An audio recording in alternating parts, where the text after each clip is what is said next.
حبیب یمنی یمن کا رہنے والا تھا، وہ بہت بڑا مالدار تھا۔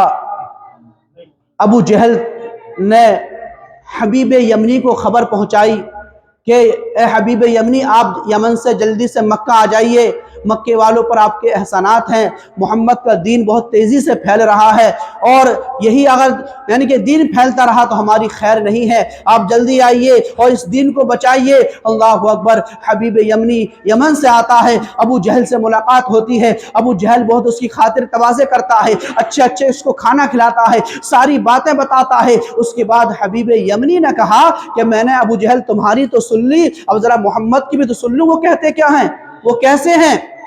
اللہ اکبر۔ حبیب یمنی آقا علیہ السلام کی بارگاہ میں جاتا ہے، جانے کے بعد دیکھا کہ سارے صحابہ کرام بیٹھے ہوئے ہیں، جم غفیر مجمع لگا ہوا ہے، آقا علیہ السلام بیچ میں بیٹھے ہوئے ہیں، اپنے جانثار ساتھیوں کو واعظ و نصیحت فرما رہے ہیں۔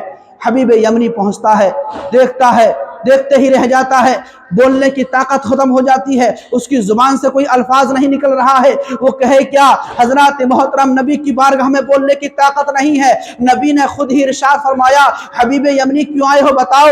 اللہ کو جب اتنا سنا تو وہ کہنے لگتا ہے اے محمد، میں نے سنا ہے آپ نے نبوت کا اعلان کیا ہے، آپ اللہ کے نبی ہیں، اور جو نبی ہوتا ہے وہ کوئی نہ کوئی معجزہ دکھاتا ہے، جو نبی ہوتا ہے وہ کوئی نہ کوئی معجزہ دکھاتا ہے۔ آقا علیہ السلام نے ارشاد فرمایا کہ بتا کیا پوچھنا چاہتا ہے، کیا معجزہ دیکھنا چاہتا ہے۔ اللہ اکبر۔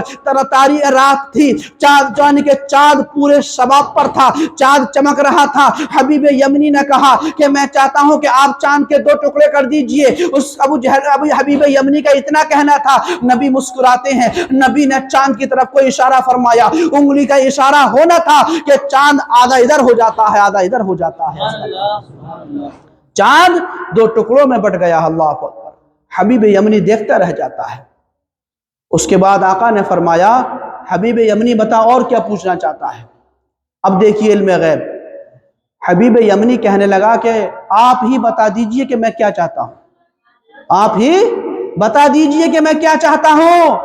تو آقا علیہ السلام نے ارشاد فرمایا کہ جا، تیری ایک بیٹی ہے جو تیرے اوپر بوجھ بنی ہوئی ہے، جو پہن کے پیروں سے لنگڑی ہے، ہاتھوں سے پہن کے زبان سے گنگی ہے، کانوں سے بہری ہے، وہ تیرے اوپر بوجھ بنی ہوئی ہے، جا، میں نے اس کے لیے صحت کے لیے دعا فرمائی ہے، تیری بیٹی صحیح سلامت ہو گئی ہے۔ اللہ اکبر۔ اتنا سننا تھا، وہ پکار اٹھتا ہے جو مکے میں رہ کر یمن کی خبر رکھتا ہو وہ جھوٹا نہیں ہو سکتا بلکہ سچا ہوتا ہے، اور آپ اللہ کے سچے نبی ہیں، اور میں گواہی دیتا ہوں کہ آپ اللہ کے سچے بندے اور رسول ہیں، اور وہ کلمہ پڑھ کے مسلمان ہو جاتے ہیں۔ اللہ اکبر۔ کلمہ پڑھتے ہیں لا الہ الا اللہ محمد رسول اللہ۔ حبیب یمنی اپنے گھر جاتے ہیں، اپنے وطن جاتے ہیں۔ جب اپنے گھر پہنچے، رات کا وقت ہے، دروازے پر دستک دیتے ہیں، دروازہ کھلتا ہے، دیکھتے کیا ہے کہ بیٹی دروازہ کھولنے کے لیے آئی ہے۔ جو بیٹی لنگڑی تھی، جو بیٹی گنگی تھی، وہ زبان سے بول رہی تھی اور خوشی کی انتہا نہ رہی۔ حبیب یمنی نے کہا کہ بیٹی تو صحیح سلامت کیسے ہو گئی، تو اس کو شفا کیسے مل گئی؟ تو ان کی بیٹی نے کہا تھا اے میرے ابا حضور، میں نہیں جانتی کہ کون تھے وہ، ایک رات میں سو رہی ہوئی تھی اور میری قسمت بیدار تھی، میں نے دیکھا کہ نورانی چہرے والا بدر الدجا میرے ذہن کے نگاہوں کے سامنے آتا ہے، اور آ کر کہتے ہیں کہ بیٹی ہم تیرے باپ کو مکے میں کلمہ پڑھا رہے ہیں، تو یہاں پہ کلمہ پڑھ لے۔ جیسے ہی میں نے کلمہ پڑھا لا الہ الا اللہ محمد رسول اللہ، اللہ نے میری تمام بیماریوں کو دور فرما دیا ہے اور مجھے شفا عطا فرما دی ہے۔ یہ کلمہ شریف کی برکت ہے حضرات محترم، یہ نبی کی طاقت ہے، نبی کی پاور ہے میرے بزرگوں دوستو۔ اس لیے اپنے نبی سے محبت کرو، اپنے نبی کے بتائے ہوئے راستے پر زندگی کو گزارو، اسی میں بھلائی ہے، دنیا بھی آباد ہو جائے گی اور آخرت بھی آباد ہو جائے گی۔ ہم اور آپ مسلمان ہیں، اللہ نے ہمیں اور آپ کو یعنی کہ اسلامی زندگی عطا فرمائی ہے، خوش نصیب ہے کہ دنیا میں بھی ہم یعنی کہ اللہ اگر ہم عبادت کریں گے تو دنیا میں بھی اللہ کا فیض لیں گے اور آخرت میں جنت کے مزے لوٹیں گے۔ حضرات محترم کب لوٹیں گے؟ جب ہم اچھے کام کریں گے، جب ہم نبی کی سنتوں پر عمل کریں گے، نبی کے بتائے ہوئے راستے پر زندگی کو گزاریں گے، تو اس لیے میرے بزرگوں دوستو، اب بھی وقت ہے، توبہ کا دروازہ کھلا ہوا ہے۔ رب کو منا لو، رب کو یاد کر لو، رب کو راضی کر لو۔ اگر رب راضی ہو گیا تو سمجھ لو دنیا بھی آباد ہو جائے گی اور آخرت بھی آباد ہو جائے گی، کیونکہ رب ہر چیز کا مالک ہے۔ رب دنیا کا بھی مالک ہے، رب آسمانوں کا بھی مالک ہے۔ رب نے پوری کائنات کو پیدا کیا ہے، رب نے پوری کائنات کو بنایا ہے، وہی سب کا بادشاہ ہے، وہی سب کا مالک ہے، وہی سب کا خالق ہے، اسی نے پوری کائنات کو پیدا کیا ہے۔ حضرات کتنا بڑا غفور الرحیم ہے پاک پروردگار عالم کہ ہم رات دن اس کی نافرمانیاں کر رہے ہیں، پھر بھی ہم کو وہ روزی دے رہا ہے، پھر بھی ہم کو وہ زندگی دے رہا ہے۔ اس کا جتنا شکریہ ادا کیا جائے کم ہی کم ہے، اس کی نعمتوں کا شمار نہیں کر سکتے۔ آنکھیں اللہ نے کتنی اچھی نعمتیں ہمیں عطا فرمائی ہیں، اگر آنکھوں کی اہمیت پوچھنی ہے تو اندھے سے پوچھئے کہ آنکھوں کی اہمیت کیا ہوتی ہے۔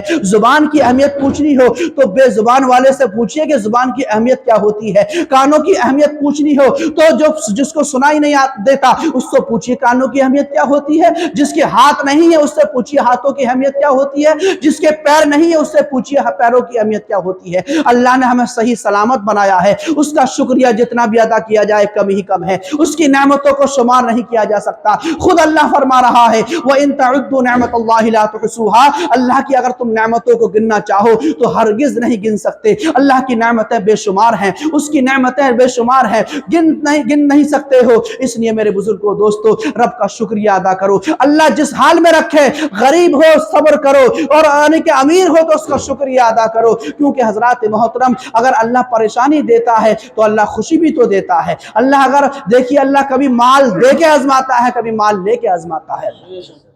انسان مسلمان آزمائشوں میں رہتا ہے، کبھی اللہ غریب بنا کے آزماتا ہے، کبھی اللہ امیر بنا کے آزماتا ہے۔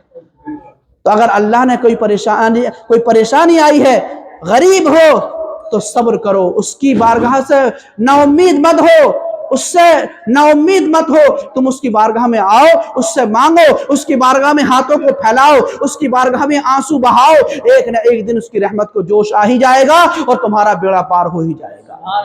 اس کی ہاں کسی چیز کی کمی نہیں ہے، ہم سے مانگنا نہیں آتا، ہم سے لینا نہیں آتا، ہم گنہگار ہیں، بدکار ہیں، رات دن ہماری زندگی گناہوں میں گزر رہی ہے، تو بتاؤ ہم جو ہے کھا تو اللہ کر رہے ہیں اور اتباع شیطان کی کر رہے ہیں، پیر بھی شیطان کی کر رہے ہیں، تو بتاؤ اللہ ہم سے ناراض ہوگا کہ راضی ہوگا؟ جب ناراض ہوگا تبھی تو ہمارے پر پریشانی آ رہی ہے، تبھی تو مصیبتیں آ رہی ہیں۔ اللہ فرما رہا ہے وَمَنْ أَعْرَضَ عَنْ ذِكْرِي فَإِنَّ لَهُ مَعِيشَةً ضَنْكًا وَنَحْشُرُهُ يَوْمَ الْقِيَامَةِ أَعْمَىٰ، کہ جو میری عبادت نہیں کرے گا، جو میری بندگی نہیں کرے گا، اس کی دنیاوی زندگی کو تنگ کر دیا جائے گا، یعنی اس کی روزی کو گھٹا دیا جائے گا، اور قیامت کے روز اس کو اندھا کر کے اٹھایا جائے گا۔ اندازہ لگا لیں اللہ فرما رہا ہے قرآن پاک میں، اللہ نے جو فرما دیا بالکل برحق ہے۔ ہم جھوٹے ہو سکتے ہیں، اللہ جھوٹا نہیں، معاذ اللہ، اللہ جھوٹ نہیں بول سکتا ہے۔ قول محمد قول خدا فرمان نہ بدلا جائے گا، بدلے گا زمانہ لاکھ مگر قرآن نہ بدلا جائے گا۔ رب نے قرآن میں فرما دیا کہ جو میری عبادت نہیں کرے گا اس کی دنیاوی زندگی کو تنگ کر دیا جائے گا، یعنی اس کی روزی کو گھٹا دیا جائے گا، اور قیامت کے روز اس کو اندھا کر کے اٹھایا جائے گا۔ اب آپ خود ہی فیصلہ کر لیجئے، اگر اللہ اپنی روزی میں برکتیں چاہتے ہو، اپنے کاروبار میں ترقی چاہتے ہو، تو اس کی بارگاہ میں جھک جاؤ، اس کی بارگاہ میں پیشانی کو جھکا دو۔